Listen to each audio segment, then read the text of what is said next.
In the shadows of antique shops, among rows of faded VHS tapes, some relics seem to guard secrets best left forgotten.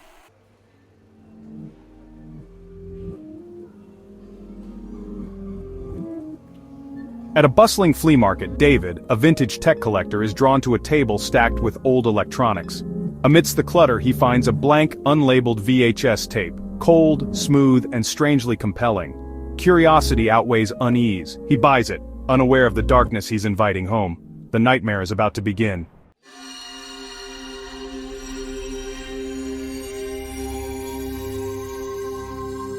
Back home, David examines the tape. No markings, just black plastic. He sets up his VCR and presses play. Static fills the screen, then slowly resolves into a blurry image. It's a room, his living room. David's heart races. How could this tape, bought at random, show his own home? The past, it seems, has found him.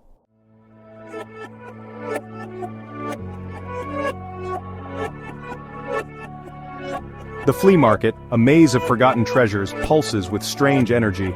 David, searching for hidden gems, is drawn to a dimly lit stall piled with old electronics and VHS tapes. The stall seems to beckon, promising secrets waiting to be unearthed. Something about today feels different, ominous.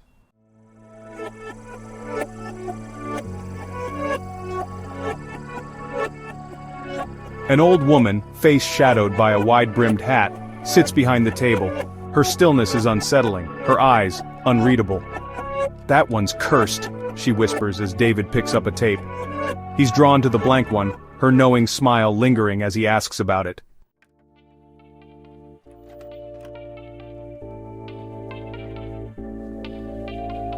"That one's special," the woman says, her fingers brushing the tape. David, captivated and uneasy, buys it for a surprisingly low price. As he leaves, her gaze follows him, a silent warning in her smile. The tape feels heavier than it should. David can't shake the feeling he's being watched.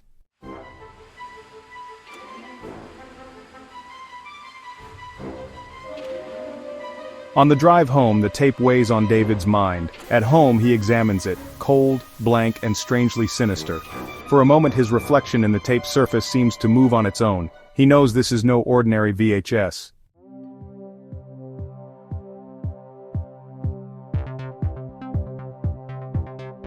The tape sits on David's coffee table, radiating unease.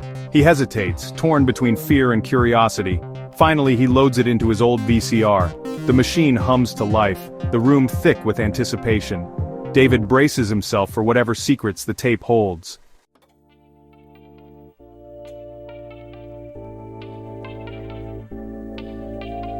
The TV erupts in static, the noise clawing at David's nerves. Minutes pass, the static pulses with a strange rhythm. David senses a pattern, as if something is trying to break through. The static intensifies, then, a flicker of movement. David realizes, with dread, that something is watching him.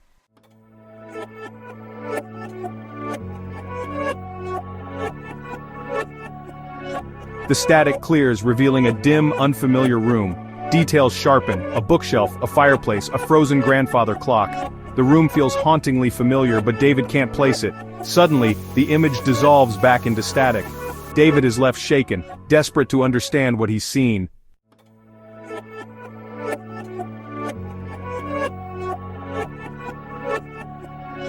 The static returns, angrier now, swirling with menace. David is frozen, transfixed as a humanoid shape emerges on the screen. The figure draws closer, its presence cold and malevolent. David tries to scream, but terror steals his voice.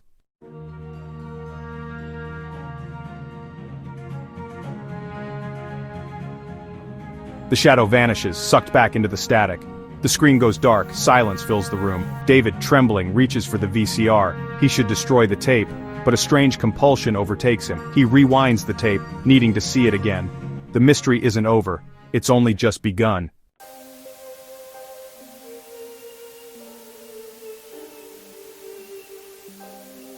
The static parted, revealing a scene both familiar and deeply unsettling. It was David's living room, captured from an angle he knew all too well. The worn leather of his favorite armchair, the chipped coffee table he'd been meaning to fix, even the slightly crooked picture frame on the wall. Every detail was an agonizing echo of his own reality.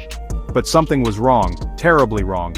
The room was empty, yet filled with an oppressive silence that seemed to hum with unseen energy. The air on the screen appeared thick, heavy, as though a weight pressed down on everything within its frame. It felt wrong seeing a place so intimately familiar through this distorted, silent lens. A cold dread crept up David's spine, replacing the initial shock with a bone-chilling realization. This wasn't live footage. This had been recorded. Someone or something had been inside his home, documenting his life without his knowledge or consent. His gaze darted around the room, half expecting to see a shadowy figure lurking in the corner of the screen, but the room remained eerily empty. He glanced from the television screen to his own living room, his heart pounding against his ribs like a frantic prisoner. The space around him, usually a sanctuary, now felt tainted, the air thick with an unseen menace. The line between reality and the grainy image on the screen blurred, his senses overwhelmed by a terrifying new truth. He wasn't alone. He was being watched.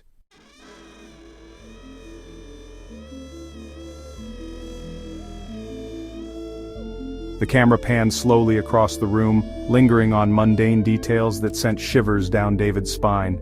A half-read book lying open on the coffee table, a mug resting on the armrest of the couch, everyday objects imbued with a sinister new significance as he watched himself interact with them through the distorted lens of the VHS tape. It was like watching a stranger move through his life, a ghost inhabiting his form. Every motion felt alien, yet sickeningly familiar. The way he ran his hand through his hair, the way he tapped his foot nervously while watching TV, details he never noticed before were now magnified, distorted, reflections in a funhouse mirror of his existence. And then, the camera focused on the television screen within the recording, creating a dizzying, fractal-like effect that made David's stomach churn. It was him, sitting in that very spot, but younger, more carefree. He was watching a movie, completely oblivious to the unseen observer documenting his every move.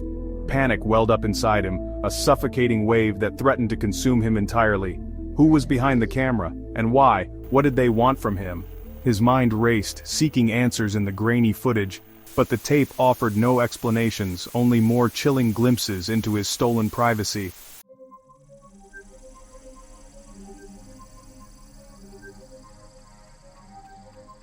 Time became fluid, distorted. Scenes flickered past, snippets of David's life spliced together with no regard for chronology or context. One moment he was watching TV, the next he was making coffee, then brushing his teeth, each action mundane yet imbued with a growing sense of unease. It was like watching a life disintegrate, fragmented and reassembled into a grotesque parody of normalcy. The dates on the digital clock in the corner of the screen jumped erratically, sometimes moving forward, sometimes backward, as if the tape itself were toying with his perception of time. He tried to orient himself to find a pattern in the chaos, but the tape offered no anchor, no fixed point of reference. Days and nights bled together, the boundaries between past, present, and future dissolving into a nightmarish tapestry woven from stolen moments of his life. The disorientation was almost unbearable, a relentless assault on his sanity. He felt himself slipping, his grip on reality loosening with each passing frame.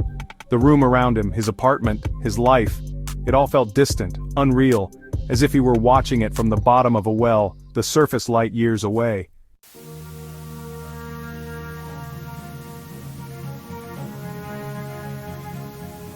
Then, as abruptly as it began, the chaotic montage ceased. The image on the screen froze, settling on a single, haunting frame. David, slumped on the couch, his eyes fixed on the television, a look of utter despair etched on his face. It was him, yet not him. The eyes that stared back from the screen held a depth of despair, a chilling emptiness, that he'd never seen in his own reflection. It was as if the tape had captured a piece of his soul, a dark and twisted fragment of his being, and put it on display for his own horrified amusement.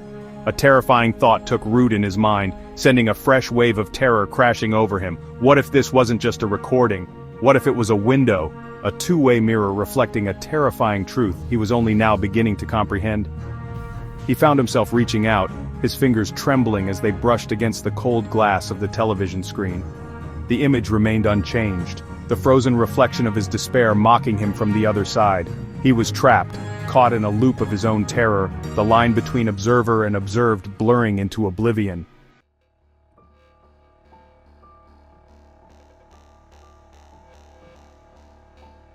David's mind raced, desperate for a rational explanation. a way out of the nightmare unfolding before his eyes. His gaze fell on the blank VHS tape, its black plastic case now seeming, well, sinister. A Pandora's box he wished he'd never opened. He had to find out where it came from, who made it, anything that could shed light on the terrifying images it contained. His thoughts drifted back to the flea market, to the unsettling encounter with the old woman who sold him the tape. Her words echoed in his mind, "That one's special, it holds a story." Had she known about the footage? Was she the one who filmed it? A surge of anger coursed through him, mingled with a growing sense of dread. He had to find her, confront her, demand answers. He rummaged through his wallet, desperate to find the vendor's information, but the business card he vaguely remembered receiving was gone. Frantically, he searched online for the flea market, hoping to find a vendor directory or contact information. Hours passed, each click of the mouse, each dead end, fueling his frustration and fear. The flea market was only open on Sundays. He circled the date on his calendar, a full week, stretching before him like an eternity. 7 agonizing days to grapple with the terrifying images seared into his mind. 7 days to unravel the mystery of the tape before it unraveled him. He had stumbled into something dark and dangerous, he realized, and there was no turning back.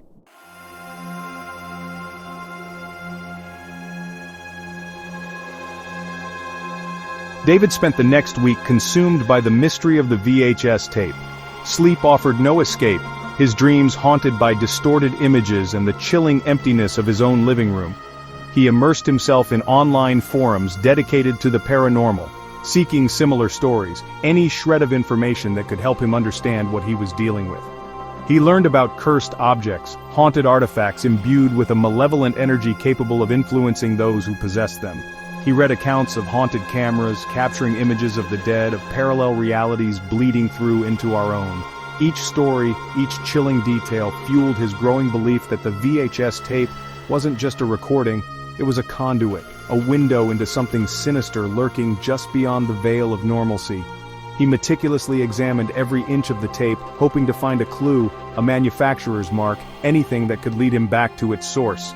He even took it to a local electronics repair shop, but the technician, an elderly man with a skeptical smile, could offer no insight. "Just a blank tape," he'd said, handing it back with a shrug, "probably just a faulty recording." But David knew better. This was no faulty recording. This was something else entirely. He could feel it in his gut, a cold, hard knot of certainty that refused to be ignored. He was running out of time, he realized, each passing day dragging him deeper into the mystery of the tape. He had to find answers, and he had to find them fast.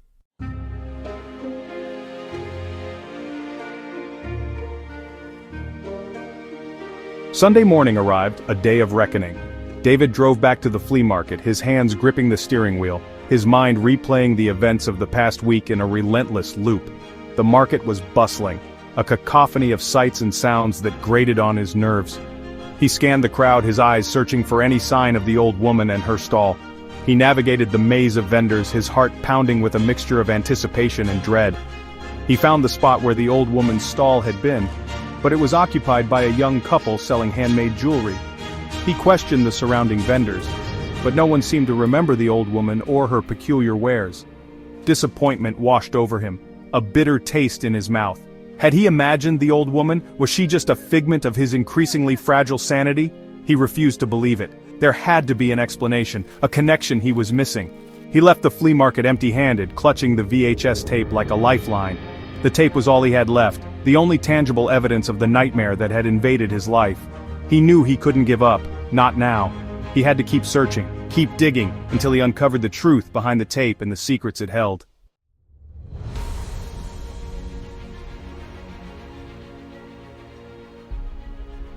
David's apartment, once a sanctuary, now felt like a prison. The shadows seemed to hold unseen eyes, the silence broken only by the ticking of the clock, each second a hammer blow to his sanity. He couldn't escape the feeling of being watched, the chilling certainty that he was not alone. He knew he couldn't fight this alone. He needed help, someone to confide in, someone who might believe his story. He thought about going to the police, but the words caught in his throat. How could he explain the unexplainable? Who would believe a story about a haunted VHS tape? He turned to the one place he felt a glimmer of hope, the online forums. He poured his heart out in a post, detailing his experience with the tape, the chilling footage, the dead-end leads. He knew it was a long shot, but he clung to the hope that someone out there might have an answer, a clue, anything that could help him break free from the suffocating grip of fear that had settled over his life. Days turned into weeks, his post garnering a mix of skeptical responses and chillingly similar stories. He learned about a network of collectors, individuals drawn to the dark allure of cursed objects, haunted artifacts whispering tales of tragedy and terror. They called themselves the Keepers, and they claimed to possess the knowledge and experience needed to navigate the treacherous world of the paranormal.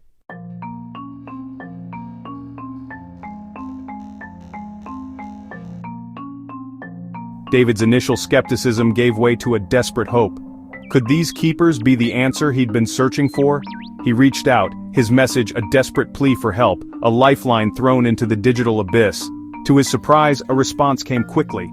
A cryptic message directing him to a secure online forum, a hidden corner of the internet where the keepers shared their knowledge and experiences. He delved into the forum, each post sending chills down his spine, each story a testament to the terrifying power of the objects they collected. He learned about the VHS tape, a rare and dangerous artifact known as a soul stealer. These tapes, they claimed, were not merely recordings but vessels, capable of capturing fragments of their victims' souls, their essence, their fears. And then came the most chilling revelation of all. The footage on the tape wasn't just a recording of the past, it was a window into the future.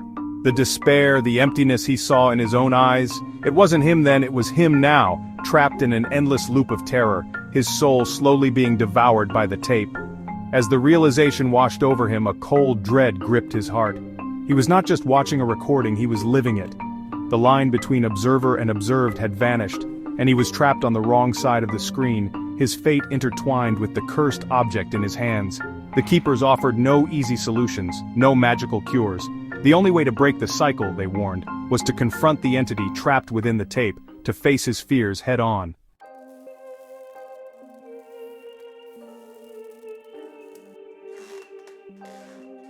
David never returned to the Keeper's forum. Some say he found a way to break the tape's hold, to banish the entity that haunted him.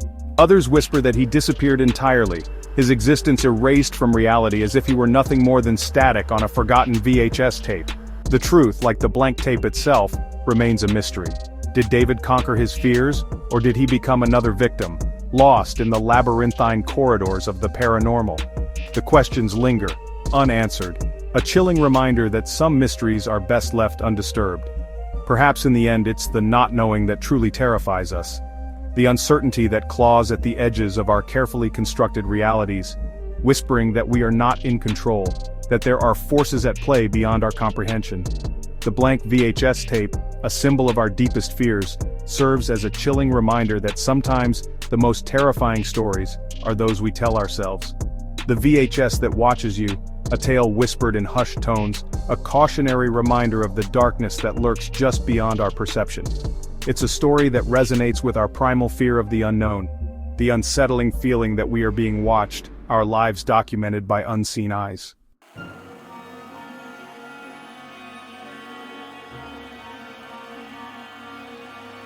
The story of David and the blank VHS tape serves as a chilling reminder that our obsession with capturing and preserving memories can have unintended consequences. Every frame of film, every digital image, is a snapshot of time, frozen forever.